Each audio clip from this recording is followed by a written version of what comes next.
दोस्तों, राणा सांगा से लेकर महाराणा प्रताप जैसे कई राजपूत वॉरियर्स के बहादुरी के किस्से भारत के बच्चे बच्चे ने सुने हैं, लेकिन फिर भी राजपूत इतिहास के बारे में बहुत कम ही पढ़ाया जाता है। राजपूत इतिहास कभी मुगल एम्पायर के वक्त सामने आता है तो कभी दिल्ली सल्तनत के वक्त, लेकिन राजपूतों का अपना भी एक इतिहास है दोस्तों, और उसी के बारे में हम आज चर्चा करने वाले हैं। वीडियो के अंत तक बने रहिएगा हमारे साथ। लेकिन वीडियो शुरू होने से पहले अगर आप चैनल पर नए हैं या आपने अभी तक चैनल को सब्सक्राइब नहीं किया है तो चैनल को सब्सक्राइब करना और बेल आइकॉन दबाना बिल्कुल ना भूलें।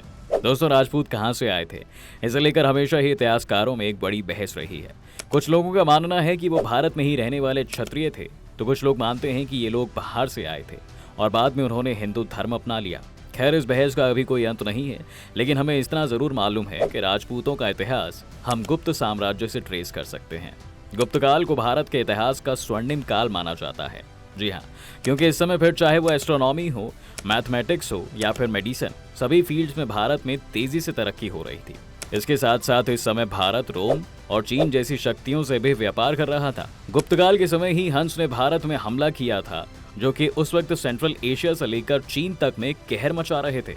इसी का परिणाम रहा कुछ वक्त के लिए नॉर्थ इंडिया का ज्यादातर इलाका एल्कन हंस के अंडर आ गया था, जिन्होंने गुप्त साम्राज्य को नॉर्थ ईस्ट तक धकेल दिया। और फिर वो लोग खुद भी लक्ष्मी, विष्णु और शिव जैसे भारतीय देवताओं की पूजा करने लगे। लेकिन फिर गुप्त काल के ही छोटे छोटे राज्यों ने आपस में इकट्ठा होना शुरू कर दिया और फिर यशोधर्मन नाम के राजा ने हंस को हराकर ज्यादातर इलाके पर कब्जा कर लिया था। इसके 100 साल बाद भी हंस लगातार इन इलाकों पर हमला कर रहे थे, लेकिन 7वीं सदी में राजा हर्षवर्धन ने फिर से भारत में एक पावरफुल और स्टेबल एम्पायर बनाया। लेकिन इसके बाद भी जंगों का सिलसिला चलता रहा। हर सदी में कई लड़ाइयाँ हुई और ये कोई हैरानी की बात नहीं है कि इसी समय शतरंज का भी आविष्कार भारत में हुआ, क्योंकि हमारे चारों तरफ जंग चल रही थी। इसके बाद जब धीरे धीरे सब कुछ सेटल होने लगा और लोकल लीडर्स साथ आए तो गुर्जर प्रतिहार डायनेस्टी बनी, जो कि बड़े बड़े वॉरियर क्लैन से मिलकर बनाई गई थी। कहा जाता है कि राजपूत इस गुर्जर प्रतिहार डायनेस्टी से डायरेक्टली या इनडायरेक्टली रिलेटेड है और इस डायनेस्टी ने भारत के पूरे नॉर्दर्न और सेंट्रल पार्ट पर उस वक्त अपना कब्जा जमाया हुआ था। गुर्जर प्रतिहार साम्राज्य के समय उनके कई बड़े राइवल्स थे, जहां साउथ की तरफ से राष्ट्रकूट, वहीं ईस्ट की तरफ से पाल और नॉर्थ और वेस्ट की तरफ से कई सारे टर्किक लीडर्स भी इन पर नजर बनाए हुए थे। 10वीं शताब्दी की शुरुआत में राष्ट्रकूट और प्रतिहार साम्राज्य के बीच एक भीषण युद्ध भी हुआ था, जिसमें प्रतिहारों की राजधानी पर कब्जा कर लिया गया था।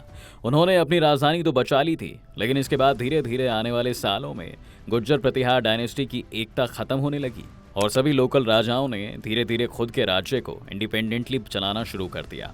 10वीं शताब्दी के मध्य तक अलग अलग राजपूत क्लैंस के हाथ में भारत के अलग अलग हिस्से थे, लेकिन राजपूतों का गढ़ राजपूताना को ही माना गया, जो कि आज के राजस्थान का इलाका है। और यहीं से फिर उन्होंने गुजरात और बाद में इंडो गैंगेटिक प्लेन्स के नाम से जाना जाने वाला पूरा इलाका कंट्रोल में लेना शुरू कर दिया। राजपूत एडमिनिस्ट्रेशन का एक बहुत बड़ा फायदा ये था कि वो अपनी पब्लिक को काफी इंडिपेंडेंस देते थे, जैसे कि वो बिल्कुल भी इकोनॉमिक मामलों में इंटरफेयर नहीं करते थे।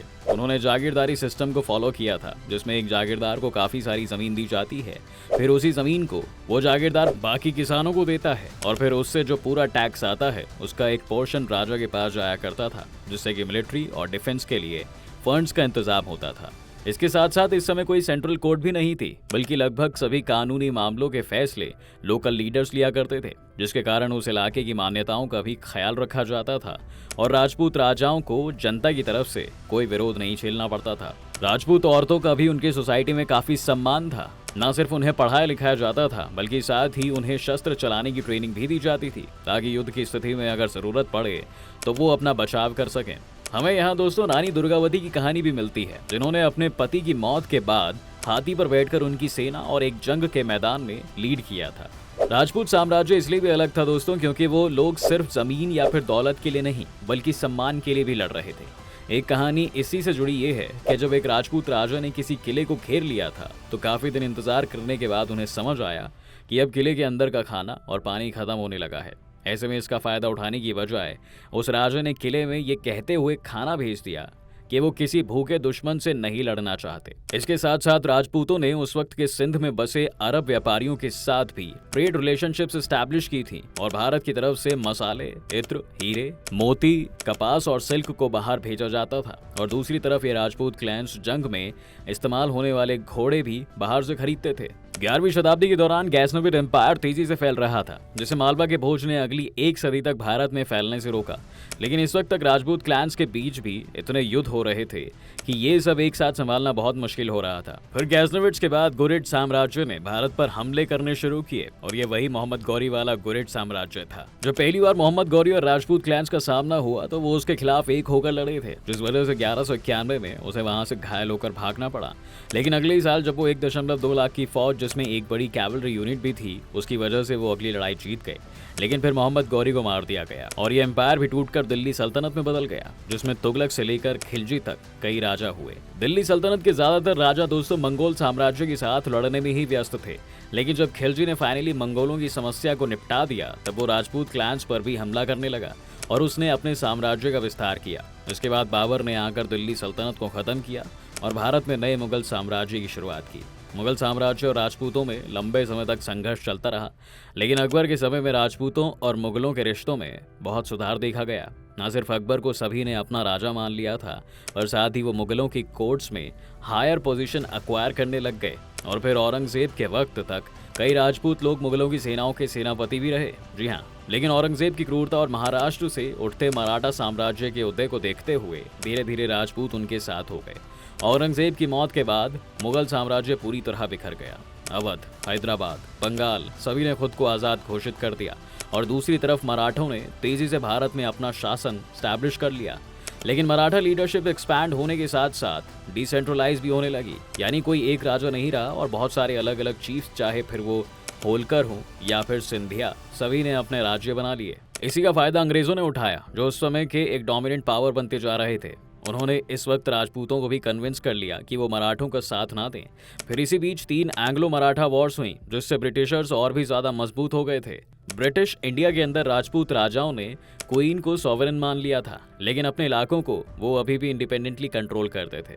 इसमें से कई राजा ऐसे भी थे दोस्तों, जिन्होंने फ्रीडम मूवमेंट में अपनी सीक्रेट डोनेशन से बहुत बड़ा योगदान किया, जिसके बारे में मनु एस पिल्लई ने अपने किताब फॉल्स अलाइज में बहुत डिटेल में लिखा है। भारत अब आज़ाद हो गया और उसे एक करने का सवाल था, और तब 22 अलग अलग राजपूत क्लैंस ने अपने राज्यों को आपस में मर्ज किया और मॉडर्न राजस्थान का जन्म हुआ।